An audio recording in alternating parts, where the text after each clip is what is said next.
Saludos, estimados hermanos, bienvenidos a una nueva sesión de nuestra Escuela Bíblica Teológica Yahwista Nazarena.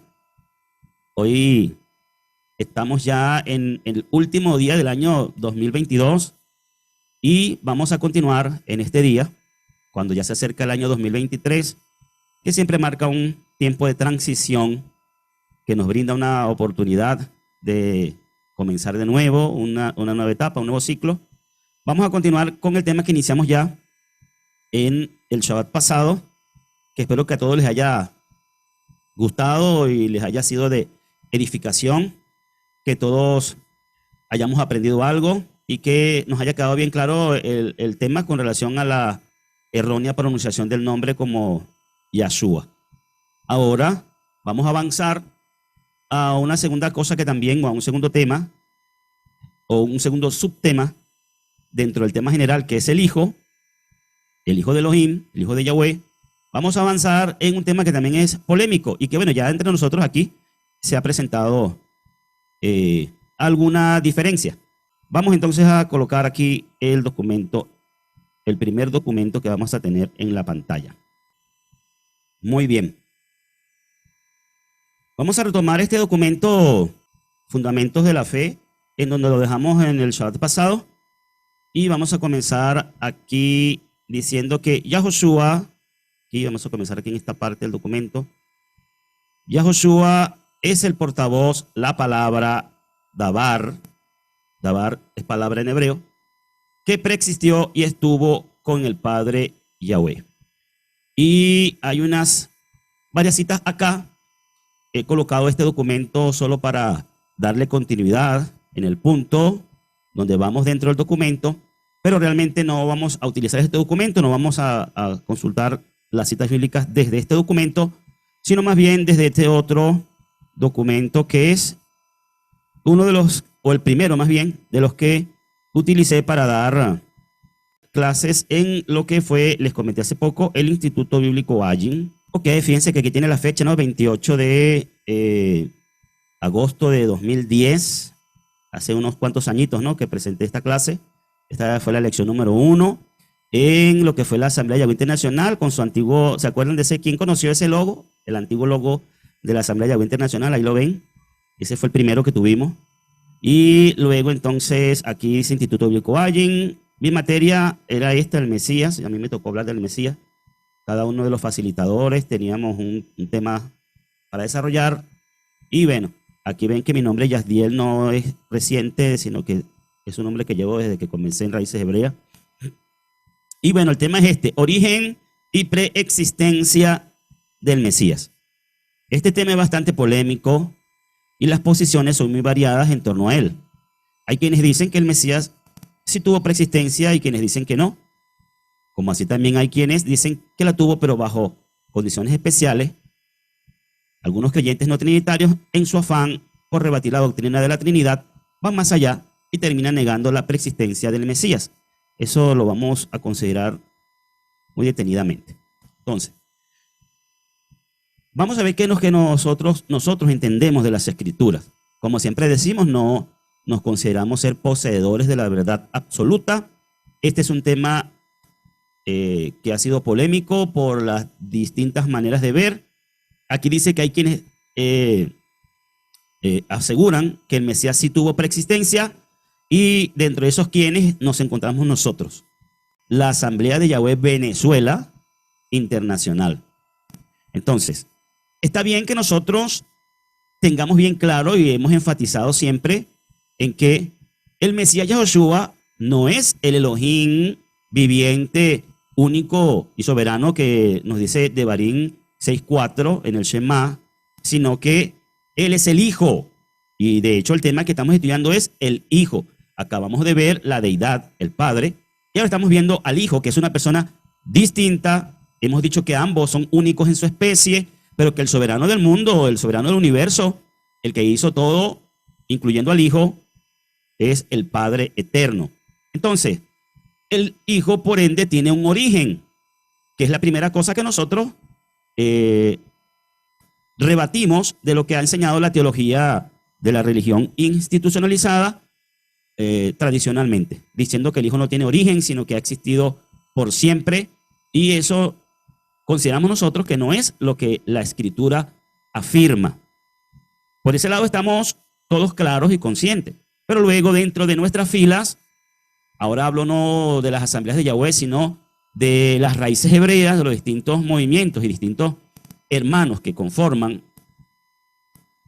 la comunidad de creyentes en raíces hebreas, algunos que como nosotros no somos trinitarios, en su afán por rebatir la doctrina de la Trinidad, van más allá, se extralimitan un poco y llegan al extremo de negar la preexistencia del Mesías. En esta lección veremos fundamentalmente el testimonio bíblico, donde se hace referencia a este tema, a la preexistencia del Mesías.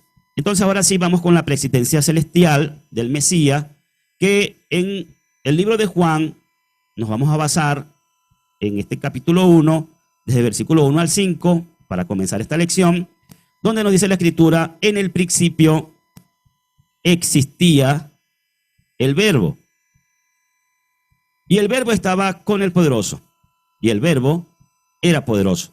Él estaba en el principio con el Poderoso. Todas las cosas fueron hechas por medio de él, y sin él no se hizo nada de lo que se ha hecho.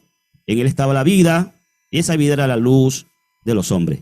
La luz resplandece en medio de las tinieblas, y las tinieblas no lo han vencido. Entonces he resaltado la palabra existía. En el principio existía el Verbo. Ahora, ¿qué entendemos nosotros acá? Que ¿de qué principio se está hablando aquí? Nosotros entendemos acá que Juan está hablando del principio de la creación, de lo que se relata en las Escrituras desde el libro de Bereshit o Génesis en lo adelante. Entonces creemos que Juan acá está diciendo que en el principio, antes de que todas estas cosas fueran creadas, ya existía el Verbo.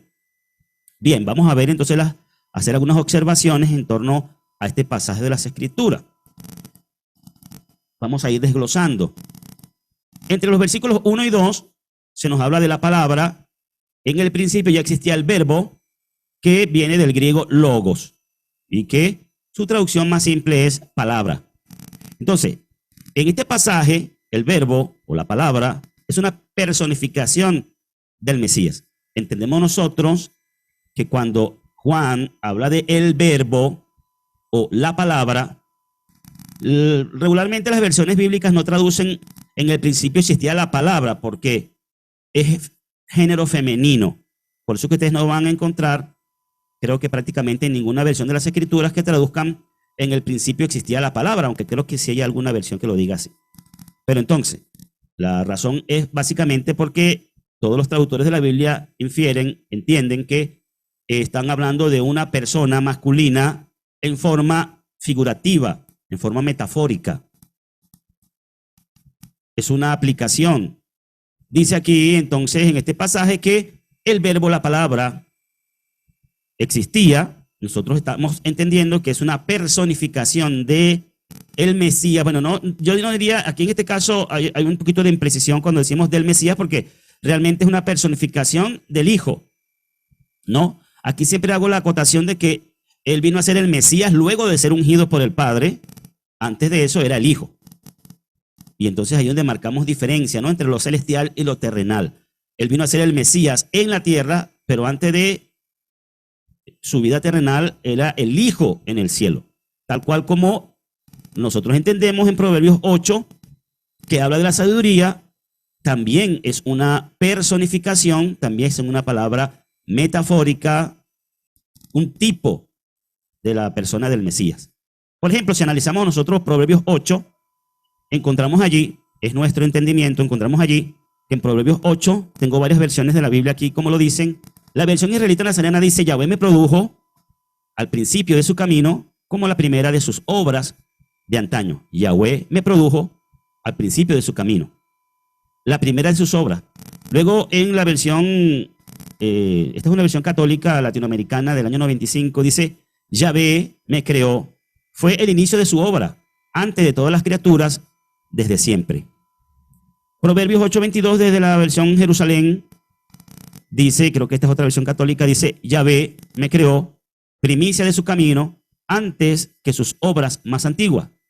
Reina Valera del 89 dice, Proverbios 8:22, Jehová me creó como su obra maestra, antes que sus hechos más antiguos. Y por último, la versión Palabra de Dios para Todos, una versión cristiana evangélica, dice, yo fui lo primero que hizo el Señor hace mucho tiempo, antes del comienzo de todo. Si bien pueden notar que todas las versiones indican la existencia de, aquí digo yo, del Mesías, porque ya expliqué que es una personificación, pero aquí podríamos decir, todas las versiones indican la existencia de la sabiduría previa a la creación. Entendemos que esto se refiere al Mesías porque en 1 Corintios 1:24 hay una conexión, entendemos nosotros que hay una conexión profética con Proverbios 8, especialmente 8:22. Proverbios 8:22 lo conectamos con 1 Corintios 1:24, donde al Mesías, ahora sí el Mesías, se le considera la sabiduría de Yahvé. 1 Corintios 1:24, versión israelita nazarena, dice, pero para los llamados, tanto yahuditas como griegos, el Mashiach, aquí estamos hablando del Mashiach, es el poder de Yahvé y la sabiduría de Yahvé. No dice que es sabiduría de Yahvé, sino la sabiduría de Yahvé, para ser un poquito más específico. ¿Sí? Porque cambiaría un poquito el significado si le quitamos el la. La sabiduría de Yahvé es un poco más específico. Entonces, bueno, nosotros entendemos, y una de las razones por las que afirmamos que el Mesías existía, el espíritu del Hijo, más bien. Lo que pasa es que siempre usamos la palabra Mesías porque estamos habituados a eso, pero hay que hacer la diferenciación y yo mismo cometo el error muchas veces. Entonces, el Hijo existía antes de ser el Mesías acá en la tierra. Aquí pueden analizar esos textos, pueden ver la conexión que nosotros hacemos y pues lógicamente cada uno está en la libertad de decidir o pensar con su propia cabeza si lo que estamos diciendo tiene alguna lógica o no. Muy bien, de manera que basado en estos textos podemos nosotros afirmar que el origen del Mesías es producto de la voluntad del Creador, como hechura suya, y data de antes de todo lo creado. Juan estaba al tanto de que el Verbo, el Mesías, estuvo antes en el cielo con el Padre, antes de crearse este mundo. Y muy bien, antes de pasar al punto número 2, quiero decir aquí, ¿tiene o no tiene lógica lo que nosotros inferimos de que en Proverbios 8:22 es una personificación del Espíritu del Hijo? Pues bien, analicemos un poquito. ¿La sabiduría es una persona? ¿La sabiduría, existe alguna persona que se llame sabiduría? Creo que todos estamos conscientes que la sabiduría no es una persona, no es un ente, es un concepto. La sabiduría es un concepto. Entonces, la sabiduría, estimados hermanos, puede habitar de manera independiente que el Padre. ¿Hubo algún momento del eterno presente de Yahvé que no tiene reloj ni calendario? ¿Podemos nosotros inferir, entender que hubo algún momento en el eterno presente del Creador que no existió la sabiduría? ¿Que Yahvé no tenía sabiduría? Yo voy analizando esto junto con ustedes y ustedes pueden brevemente asentir o de lo contrario pueden manifestar desacuerdo, pero pregunto, ¿habrá habido algún momento en el eterno presente del tiempo del Creador que no existió la sabiduría y vino a existir luego de que Él la hizo como su primera obra maestra? ¿Qué dicen ustedes? ¿Qué dicen ustedes? Que la palabra que se menciona aquí, sabiduría, pues lógicamente, si la entendemos de manera literal, es un concepto. Pero pregunta, ¿ese concepto de la sabiduría vino a existir en cierto y determinado momento de la historia, como la primera creación del Padre? ¿Puede la sabiduría ser un ente o un concepto separado, independiente del Padre, para hacer su primera obra? Por esa simple razón y ese simple razonamiento, nosotros entendemos que aquí lo que está en la escritura es uno de los tantos recursos literarios que hemos estudiado en otras ocasiones, que en este caso se llama la prosopopeya. La prosopopeya, que es la personificación. Entonces aquí se está personificando a la sabiduría como si eso fuera una persona, ese concepto fuera una persona.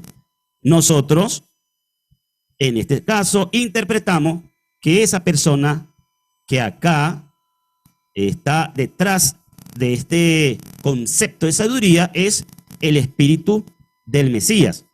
Entonces, allí nosotros, pues, en base a eso hacemos nuestra interpretación de las escrituras y lógicamente que esto, pues, es todo un capítulo y hay mucho aquí que tocar y que analizar. Pero este es el sentido simple, básico, esencial de por qué nosotros consideramos de que en este capítulo de las Escrituras hay una revelación en sentido oculto, en forma metafórica, de la preexistencia del Mesías. Eso es lo que nosotros entendemos, es lo que enseñamos y sabemos, como dije en un principio acá, que hay quienes no lo entienden de esa manera y respetamos eso, pero nosotros nos centramos en esta, que es nuestra posición, para enseñar acá dentro de la comunidad.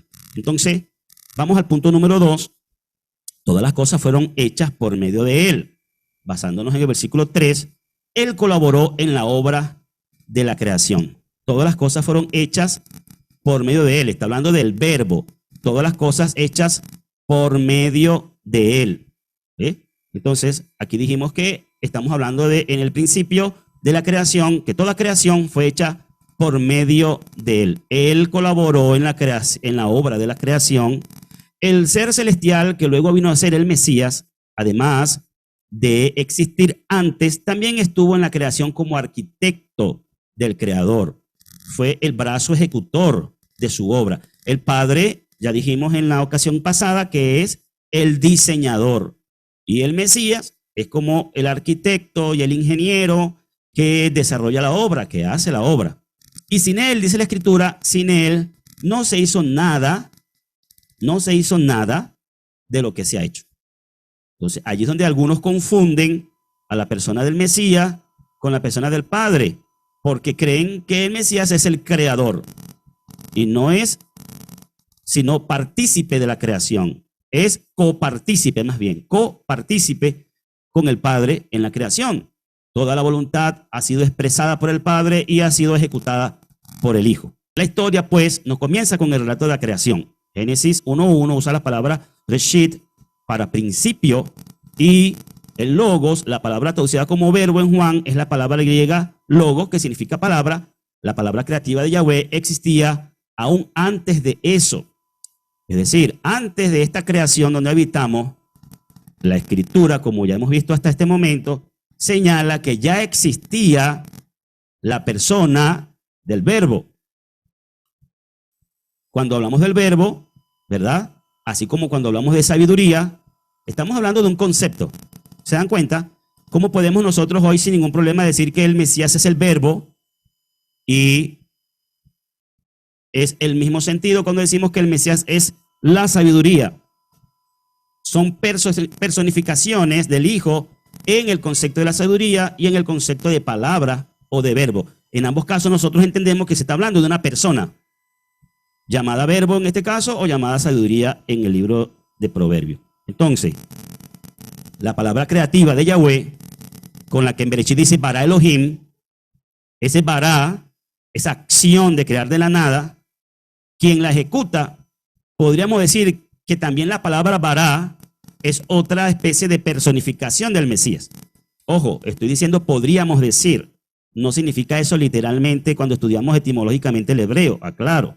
Pero podríamos nosotros decir que Bará, de alguna manera, incluye allí el concepto del Hijo, porque en esa acción, Bará Elohim, está el Mesías detrás ejecutando, porque es el verbo, es la acción poderosa de la palabra de Yahweh en la creación. Entonces, la palabra creativa de Yahweh existía aún antes de toda esta creación. El Mesías, según Juan, es el principio del principio, porque todas las cosas por Él fueron hechas y sin Él nada ha sido hecho, dice Juan.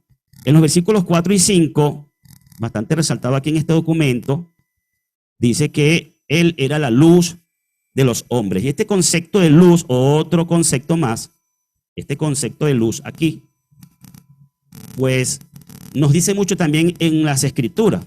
Encontramos aquí también que se personifica de la misma manera al Mesías como la luz. Juan 1:9, Nueva Biblia de Jerusalén, dice: la palabra era la luz verdadera que ilumina a todo hombre viniendo a este mundo. ¿Ves? Fíjense que si hay una versión aquí que dice, en lugar del verbo dice la palabra, ¿ves? Les dije hace un momento que creía que si había alguna versión que lo decía así. Sí. Aquí dice: la palabra era la luz verdadera, donde otras versiones dicen el verbo.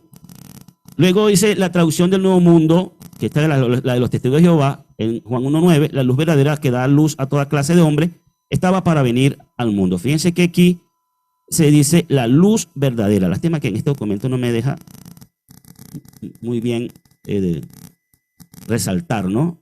Sombrear. La luz verdadera. Juan 1:9, esta versión no recuerdo cómo se llama, la SM, era esta luz verdadera la que ilumina a todo hombre llegando a este mundo. Yo no sé si ustedes pueden comprender, pero cuando se dice la luz verdadera, se está transmitiendo un mensaje donde se infiere, aunque aquí no lo dice. Fíjense cómo nosotros a la hora de interpretar un texto tenemos que ver lo que dice y lo que no dice, lo que se puede inferir, lo que no. Cuando dice la luz verdadera, se infiere que hay luces distintas que no son la luz verdadera. Entonces, esta es la luz verdadera.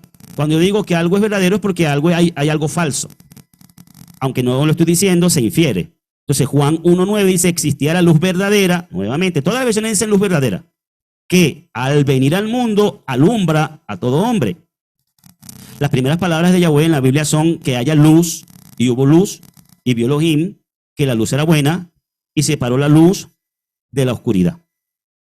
Entonces, fíjense que en este caso estamos hablando de una luz que no guarda relación con las lumbreras que son creadas posteriormente en otro momento de la creación, y relacionamos esta luz con la luz verdadera de la que habla Juan.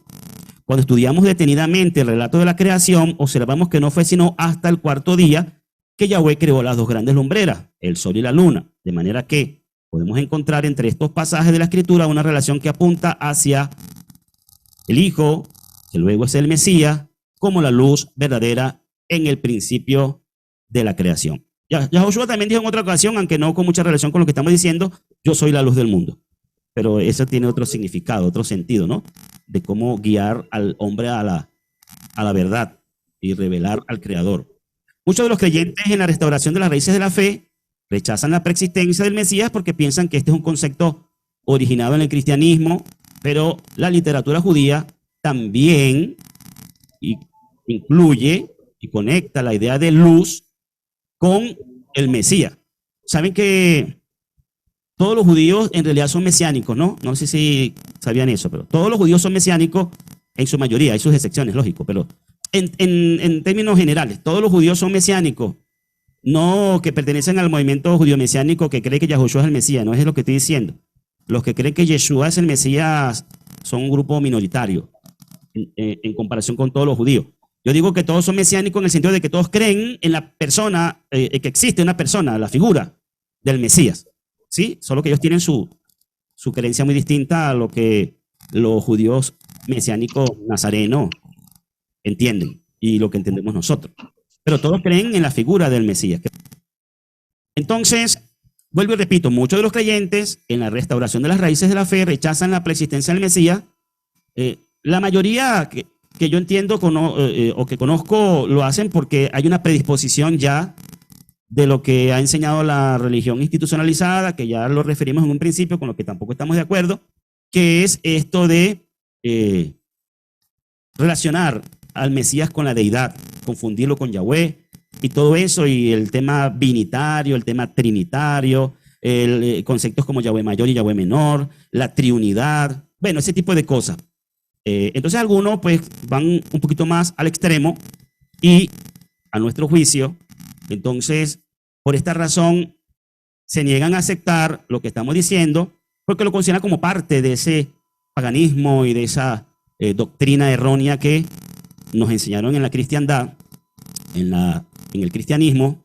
Pero no solamente en el cristianismo se entiende algo de lo que estamos diciendo, porque en el cristianismo se tergiversa, no se entiende bien esto que estamos hablando de la luz, el concepto de la luz, la personificación del Mesías en el concepto de la luz. Y en el judaísmo también hay literatura donde entienden que el concepto de luz de que habla Bereshit se relaciona con el Mashiach. Entonces, en comentarios sobre Génesis 1:3 encontramos en alguna literatura judía sobre el Salmo 36:10, Isaías 49:6, Isaías 61 y Daniel 2:22, por ejemplo, así como el concepto de Minra encontrado en el Targum. Los Targumín también son documentos donde allí podemos encontrar estas interpretaciones dentro de lo que es el pueblo judío, y ahí se habla entonces de el concepto Minra, que está dentro de lo que estamos hablando de la luz, concepto luz. La palabra Minra es una contraparte exacta de la palabra logos, es como un equivalente. La Minra o palabra creativa de Yahweh existía antes de la creación. Estamos hablando desde la perspectiva interpretativa de la literatura judía que acabamos de mencionar, entre ellas el Targum o los Targumín, porque no es uno solo. Deuteronomio 32:27 dice, por ejemplo, que el eterno Elohim es tu refugio y debajo están los brazos eternos. Hago una pausa para decir, cuando yo menciono cosas que no explico es porque no tienen mucha relevancia con el tema. Si alguno no sabe de qué estoy hablando cuando digo el Targum o los Targumín, no es tema para exponerme a explicar, nos quitaría mucho tiempo, y ustedes pueden ir y googlear, buscar en Google qué es el Targum y ya les va a aparecer mucha información para los que quieran saber qué son los Targumín. Entonces, Deuteronomio 32:27 dice, por ejemplo, que el eterno Elohim es tu refugio y debajo están los brazos eternos. El Targum, según como está escrito, dice Onkelos. Targum de Babilonia de la Torá. Es el Targum Onkelos. El único Targum oficialmente reconocido por la sinagoga dice de esto que estos brazos eternos son la Minra, por medio de quien fue creado el mundo. Retomando el concepto de luz, el Midrash, que son escritos interpretativos, son estudios exhaustivos y de las cuales se desprenden interpretaciones, son los Midrashim, escritos judíos. Entonces, retomando el concepto de luz, en el Midrash, conocido como Pesikta Rabá, que se leía en el siglo IX en adelante, en relación con los días de fiesta, pregunta, ¿de quién es esta luz que cae sobre la congregación de Yahweh? Y contesta, es la luz del Mesías. Los rabinos consideraban que la palabra aramea neora o luz, ¿verdad? Minra, tiene que ver con el concepto de luz, pero en el sentido de la personificación de la palabra, mientras que neora ya es un concepto que significa luz. Entonces neora era uno de los nombres secretos del Mesías, porque leemos en la parte aramea del libro de Daniel que, recuerden que Daniel es un libro hebreo que tiene una porción en arameo. Entonces, la parte aramea del libro de Daniel dice que él revela las cosas profundas y escondidas, conoce lo que hay en las tinieblas y con él mora neora, o sea, la luz. Ahí está, ¿verdad? En el 2:22, creo que esta es la cita de Daniel 2:22. El Midrash entiende las palabras de Daniel, capítulo 2, confirmado, en sentido mesiánico. Es decir, este escrito del Midrash, interpretaciones de los judíos, relaciona, entiende que Neora es una personificación del rey Mesías. Lo interpretan en sentido mesiánico. Y con él mora Neora, este es el Mesías rey, pues escrito está, levántate, resplandece, porque ha venido tu luz, tomado de Isaías 61. Además, con el apoyo de las profecías de Isaías 46:6, aquí tomado de la versión textual, dice, yo Yahvé, te he llamado para la justicia, te he tomado de la mano, te he formado y te pondré por alianza del pueblo y por luz de los gentiles.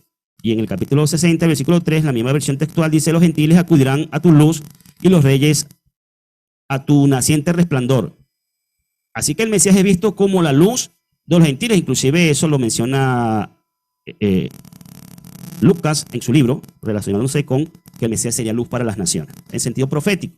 Ya dije un poco lo que eso significaba, ¿no? Lo que significaba traer a la verdad, revelar al Padre. Juan presenta al Mesías como la luz verdadera que ha venido al mundo. Y ya Joshua, fíjense, miren lo que yo le decía, para el año 2010 yo utilizaba esa figura, esa forma, Yahshua. Entonces, y ya Joshua mismo declaró, yo soy la luz del mundo, el que me siga no andará en tinieblas, sino que tendrá la luz de la vida, Juan 8:12, y todavía por un poco de tiempo la luz estará entre vosotros, caminad mientras tenéis la luz, creed en la luz, para que seáis hijos de la luz, Juan 12, 35 y 36. Es decir, hermano, esto sería muchísimo el tiempo que requeriríamos para ponernos a explicar cada versículo de esos, ¿no? Y cada relación profética y personificación que tiene que ver con el Hijo y con el Mesías, pero vamos por encimita hablando de los conceptos que son personificación de la persona del Hijo y posteriormente del Mesías. Había muchas y diversas fuentes de la tradición judía que podríamos citar aquí para demostrar que el concepto de la preexistencia no es de origen cristiano, sino más bien judío. Pero, bueno, aquí yo haría una aclaración, ¿no? La preexistencia no es de origen cristiano, sino bíblico, y que también se encuentra en la escritura o en la literatura judía. Es como debería decir aquí. Este es un escrito mío, lo estoy corrigiendo aquí sobre la marcha, ¿no? Aquí deberíamos decir más bien, la preexistencia no es de origen cristiano, sino bíblico, y se encuentra en primer lugar en la literatura judía. Pero no es el objetivo de este estudio basarnos en la tradición judía, porque nosotros no somos seguidores de la tradición judía, sino más bien de las escrituras. Vamos a buscar lo que la escritura nos dice como testimonio. Vamos a ver, 1 Juan 1:11 dice en la versión israelita nazarena, ellos escudriñaban para ver qué persona y qué tiempo indicaba el espíritu del Mashiach que estaba en ellos. Aquí se está hablando de los profetas antiguos, y dice que en ellos estaba el espíritu del Mashiach. Aquí no debe entenderse como la persona del Mashiach, sino más bien como entendemos cuando se habla del espíritu de santidad, ¿no? Es la revelación del Mashiach, lo que estaba en ellos. Quien predijo las aflicciones que habría de venir al Mashiach y las glorias después de ellas. Entendemos esto de esta manera porque nosotros entendemos que el Mashiach no tuvo ninguna presencia física, ni se mostró ni se reveló en forma visible antes de su encarnación acá en la tierra. Entonces, pero sí, el espíritu del Hijo, que ya existía, estaba junto al Padre desde un principio, entonces allí, por eso entendemos que aquí Pedro dice que el espíritu del Mashiach estaba en estos profetas que indagaban, que buscaban el entender la profecía.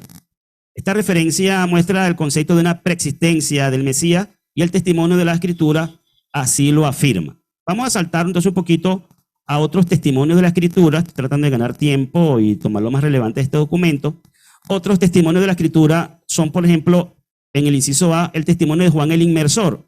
Juan 1:15 y 30 en la versión Jerusalén dice, este era el que yo dije, el que viene detrás de mí se ha puesto delante de mí porque existía antes que yo. Y si nosotros sabemos la historia y el relato del Evangelio, del libro de Juan, pues sabemos que Yahushua no existía terrenalmente hablando antes que Juan. Aquí se está hablando de otro tipo de existencia. Este es por quien yo dije, detrás de mí viene un hombre que se ha puesto delante de mí porque existía, vuelve y lo dice de nuevo, antes que yo. Juan 3, 31, 32, seguimos en la versión Jerusalén, dice, el que viene de arriba. Bueno, nosotros creemos que Juan no vivía en un edificio de varios pisos, no se refería al piso de arriba, no se refería al monte, algún monte de Israel, a un monte en Jerusalén. Cuando dice arriba, nosotros creemos que es más que evidente que está hablando del cielo, de arriba. No, está por encima de todo. El que viene de dónde, viene de arriba. El que es de la tierra, está hablando de Juan mismo, es de la tierra y habla de la tierra. El que viene, para que entendamos que lo que aquí dice no inferimos mal, dice viene del cielo, da testimonio de lo que ha visto y oído, y su testimonio nadie lo acepta. Juan hace un claro contraste entre el que es de la tierra, que es el mismo, y el que viene del cielo, que entendemos que es el Hijo en la persona ahora del Mesías.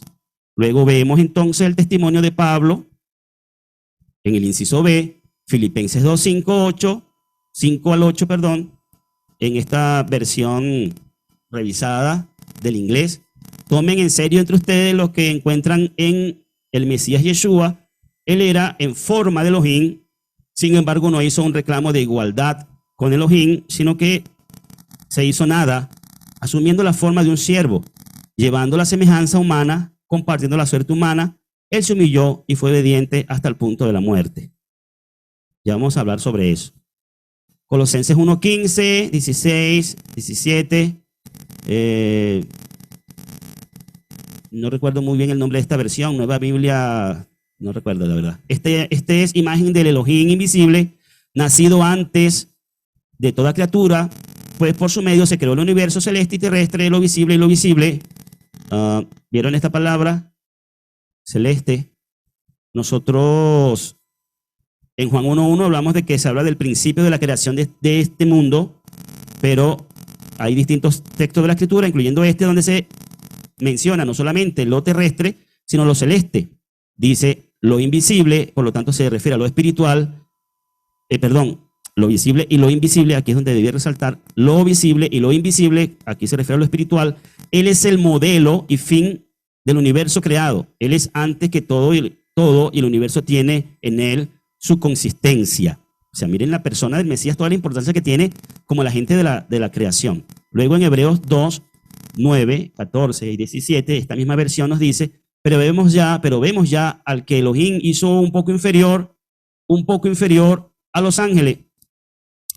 Elohim hizo un poco inferior a los ángeles, a Yeshua. Por eso, como todos los suyos tienen la misma carne y sangre, también él asumió una como la de ellos. Por eso tenía que parecerse en todo a sus hermanos. Yo creo que en este versículo se infiere claramente lo que habla del cambio, lo que habla de ser en una forma y asumir otra. Claramente aquí nos habla de carne y sangre, claramente nos habla que Yahweh lo hizo, es decir, lo transformó en un ser inferior a los ángeles, y eso se está refiriendo a la condición humana, que es inferior a los ángeles, porque Yahoshua es superior a ellos en su preexistencia, en su estado original. Yahoshua es y actualmente sigue siendo superior a todos los ángeles.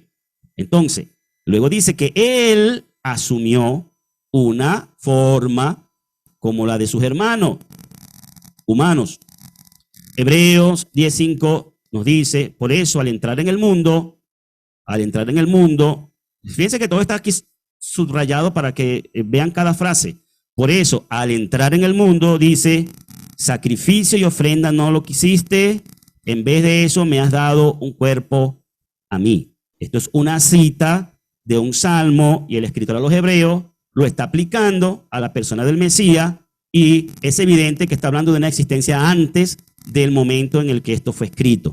Luego tenemos, para ponerle la tapa al frasco y cerrar esta lección de hoy, el testimonio del mismo Yeshua, registrado por Juan. Juan es un libro donde encontramos muchísimo testimonio acerca del tema de hoy, que es el origen y la preexistencia del Mesías. Finalizamos entonces diciendo que Juan 3, versículos 2 y 13 dice, si no creen cuando les hablo de lo terrestre, ¿cómo van a creer cuando les hable de lo celeste? Hace un momento les decía que miraran que hablaba de lo celeste, de lo terrestre, de lo visible y de lo invisible. Entonces dice, ¿cómo van a creer cuando les hable de lo celeste? Y nadie ha estado arriba en el cielo excepto el que bajó del cielo, este hombre. Entonces, bueno, no sé, creo que más claro aquí no lo podemos ver. Quizás haya quien diga que esto es una añadidura, un texto añadido, que aquí la mano peluda de la Iglesia Católica puso estas palabras en el libro de Juan. Y bueno, nosotros respetamos las opiniones, pero es nuestro entendimiento que aquí Yahoshua mismo está diciendo que viene de arriba, que viene del cielo y que es el único que ha estado arriba y ha venido al cielo. Luego dice, ha venido a la tierra, perdón. Es el único que ha estado arriba en el cielo y ha venido abajo a la tierra. Juan 6, 32, 33, 38 dice, no fue Moisés quien le dejó el pan del cielo. Aquí está hablando alegóricamente sobre el tema del maná. No, es mi Padre quien les da el verdadero pan del cielo. Porque el pan de Elohim es el que baja del cielo y va dando vida al mundo. Porque no ha bajado del cielo. Bueno, se reitera en cada uno de estos versículos la frase bajado del cielo, porque no he bajado del cielo para realizar un designio mío, sino el designio del que me envió. Bueno, aquí lo dice en primera persona. He bajado del cielo. Juan 6, 51, 57, 58 dice, yo soy el pan vivo bajado del cielo, a mí me ha enviado el Padre que vive y yo vivo gracias al Padre, aquí está el pan que ha bajado del cielo. Juan 6, 62 dice, esto les escandaliza, pues si presenciaran que este hombre sube a donde estaba antes, bueno, todas estas frases de estos versículos quizás a algunos los escandaliza, esta afirmación los escandaliza. Y el mismo Yahoshua pregunta, ¿se escandalizan? Y eso que el Mashiach fue bastante modesto para hablar de sí mismo. Los judíos siempre se quedaban como con las ganas de que le dijera, y le decían, pero dinos claramente, ¿quién eres tú? ¿De dónde vienes tú? ¿Quién te crees tú? Y él los dejaba así como con esas ganas de las palabras que ellos querían escuchar para matarlo, porque era lo que querían. Entonces le dice, se escandalizan por lo poco que les estoy diciendo, pues, ¿qué pasaría si presenciaran que este hombre sube a donde estaba antes? ¿Y dónde era que estaba antes? ¿En el Penjao o en el monte de Sión, por allá, o en el monte Moriah? ¿A qué se refería el Mashiach cuando decía subir a donde estaba antes? En todos estos pasajes el Mesías muestra una clara coincidencia de haber estado en el cielo antes de nacer como hombre.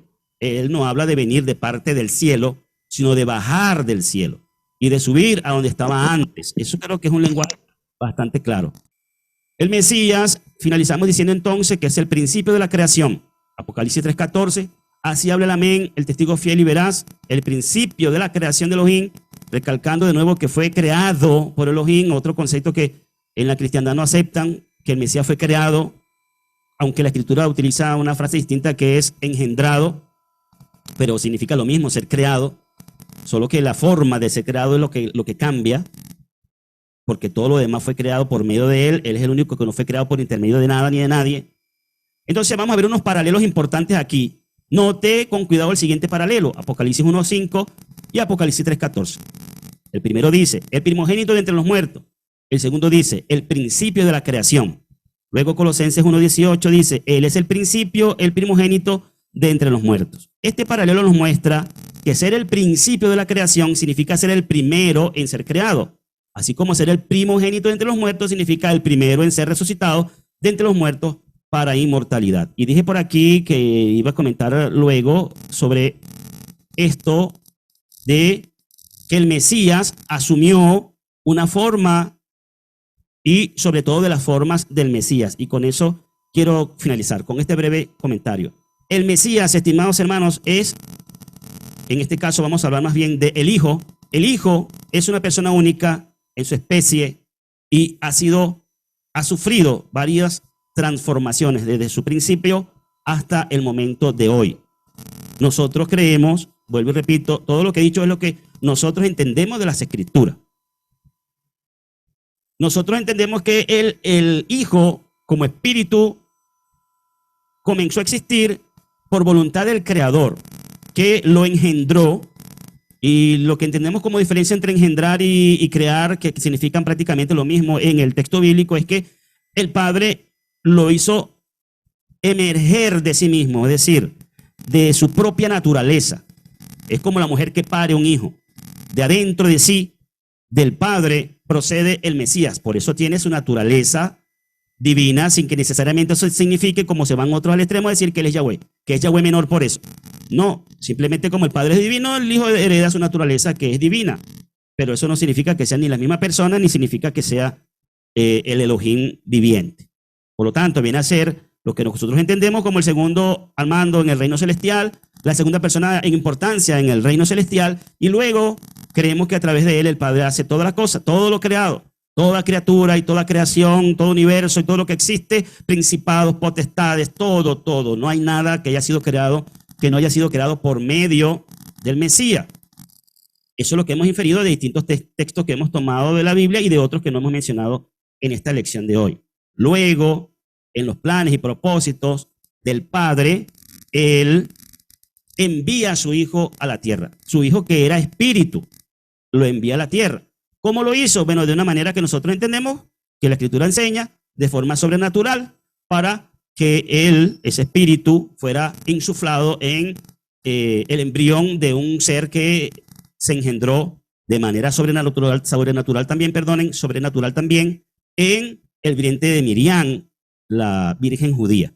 Entonces, nace aquel niño que el mundo llama el niño Jesús, que era el niño Yeshua o Yahoshua, el hebreo, y viene a ser entonces, por ese acto sobrenatural, llamado hijo de Elohim. Ya era hijo antes de venir a la tierra, antes de, como dice uno de los textos que leímos, entrar al mundo, ya era hijo. Ahora doblemente hijo porque es hijo creado como primera creación del Padre y ahora hijo creado de manera sobrenatural como hombre aquí en la tierra. Sigue siendo la misma persona, solo que, como dice por ahí otro texto que leímos, se hizo nada, asumiendo una forma menor, una forma poco menor que los ángeles, humillándose a sí mismo, tomó forma de hombre. Luego, este hombre fue lleno total, plenamente del Espíritu de Santidad, que era lo que le facultaba para hacer cosas maravillosas en esta tierra, que es lo que algunos creen que hacía porque él era Dios. No, no era Dios, sino que estaba lleno de la plenitud. Nadie ha tenido la plenitud del Espíritu como lo tuvo la persona del Mashiach, porque al momento de ser ungido como Mashiach, el Padre colocó en él toda la plenitud del Espíritu. De ahí en adelante que comienza a hacer milagros y cosas maravillosas cuando es ungido como el Mashiach. Entonces allí este hombre viene a ser un hombre pleno del Espíritu, ungido como Mashiach. Sabemos lo que pasó con su ministerio, sabemos que lo mataron y luego de muerto como hombre, estuvo muerto, literalmente muerto, volvió entonces a, en ese momento, estar en condición de espíritu, pero al ser resucitado, entonces viene a tomar otra figura distinta a lo que era originalmente. Quiere decir que el Mashiach ahora no es exactamente lo mismo que era cuando era el Hijo junto al Padre antes de venir a este mundo, sino que ahora es un hombre glorificado. No solamente un hombre lleno del Espíritu como fue en la tierra, sino un hombre glorificado. Un hombre con una doble naturaleza. La naturaleza humana, glorificada lógicamente, sin ninguna relación con el pecado, ni con la muerte, ni con nada, llena de gloria, un hombre glorificado. Eso significa que no es puro espíritu. Significa que también tiene una naturaleza que se puede tocar, como de hecho la Escritura lo dice, que tiene un cuerpo físico. Bien, esa es la figura, es la forma que tiene el Mashiach ahora mismo, y es con esa la forma que lo veremos venir y lo veremos tal y cual como él es. Eso es lo que nosotros entendemos en síntesis, pero muy, muy condensado y resumido sobre este tema de la persona del Mesías. Y vamos a quitar el documento de pantalla para concluir la grabación aquí, agradeciendo la atención de todos ustedes, la asistencia, la presencia de todos ustedes, y que, bueno, este tema del día de hoy haya sido para el análisis de cada uno, es fundamento de fe de las asambleas de Yahweh, y nosotros en ese sentido estamos en el mismo orden de ideas. Es la declaración de fe que tenemos acá. Y como comenzó la lección, sabemos que hay hermanos de raíces hebreas, y entre nosotros también los hay, que no lo creen, no lo ven, no lo entienden de esa manera, y nosotros respetamos eso, y siempre y cuando haya ese respeto mutuo, nosotros podremos mantenernos siempre juntos en armonía, porque al final de cuentas solamente el Padre es el que conoce toda plenamente la verdad, y al final de cuentas todos esperamos llegar al mismo lugar, el Malhut Hashamaim, donde el Mashiach mismo declarará todas las cosas. Muy bien, espero que a través de esto puedan hacer su análisis y su resumen de la clase de hoy. Nos vemos en la próxima. Shalom.